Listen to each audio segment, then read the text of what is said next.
Now, what are the unintended consequences? First, the power of the social media has been shown to be quite dangerous in certain circumstances. Second, it is easy to incite semi-literate Muslims to violence. The jokers in Bangladesh who are on the street screaming, they have no idea. They don't even know who this woman is, but they are shouting. They don't even know what she said. But one of their mullahs on Friday prayer said, oh, she said bad things. What did she say about bad things? They don't know. Third, tolerant societies like India cannot accept the demand of radical Islamists that their standards of what they consider appropriate should be imposed everywhere or else. Fourth, people around the world are learning that some kinds of Islam can be very dangerous. Islamism is a hydra-headed monster that seems to be out of control. Is there a global convergence of angst against radical Islam? Anyone can see it. Now, will this impact our relationship with the Gulf? They are major trading partners. We have lots of Indians working there. They make so many $1 billion, so many million Indians are working there, etc., etc.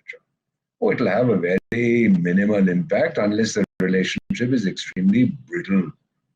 What shapes our relationship with these countries? Food, they take it from us. Energy, we take it from them. Trade, education, and the millions of Indians working there. And now security.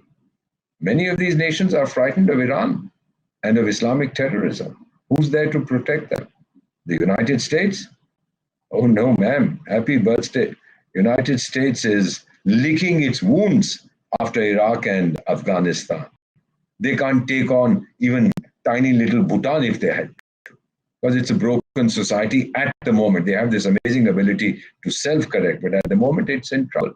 So who's going to protect them? The Chinese? That leaves us. Our military cooperation is rising. We have joint exercises, high-level visits, and training programs for them. Recently, for the first time ever, the commander of the Saudi land forces visited India. Our army chief, for the first time, went there 2 years ago. And over the last several years, especially under the tenure of Prime Minister Narendra Modi, India has made significant strides in its relations with the countries of the Persian Gulf. Do you think all this, they are prepared to endanger this because somebody said something? Not at all. I have spoken to so many of my friends in the Arab world. They said, look, what we are doing is to reassure the local chaps that now stop talking on Fridays.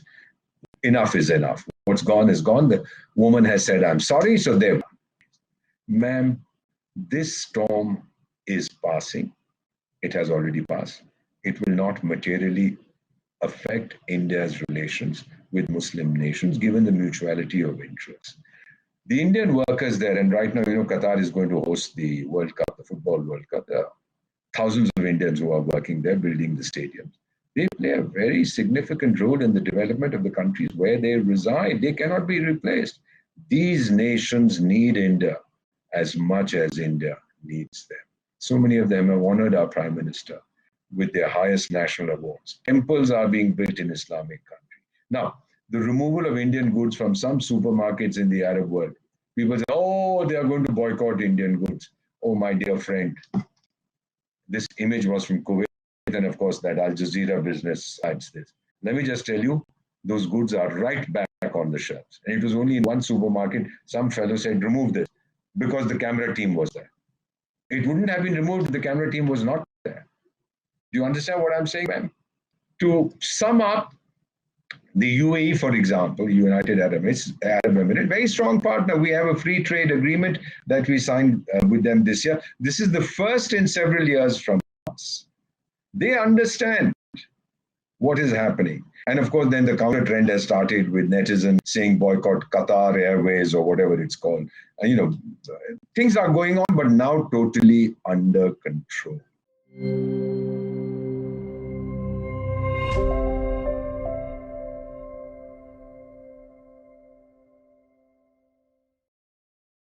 Please remember to subscribe to us and switch on the notifications for this channel. For our other social media links, more content, and to support our work, please visit citti.net. Dhanyavad. Namaskar.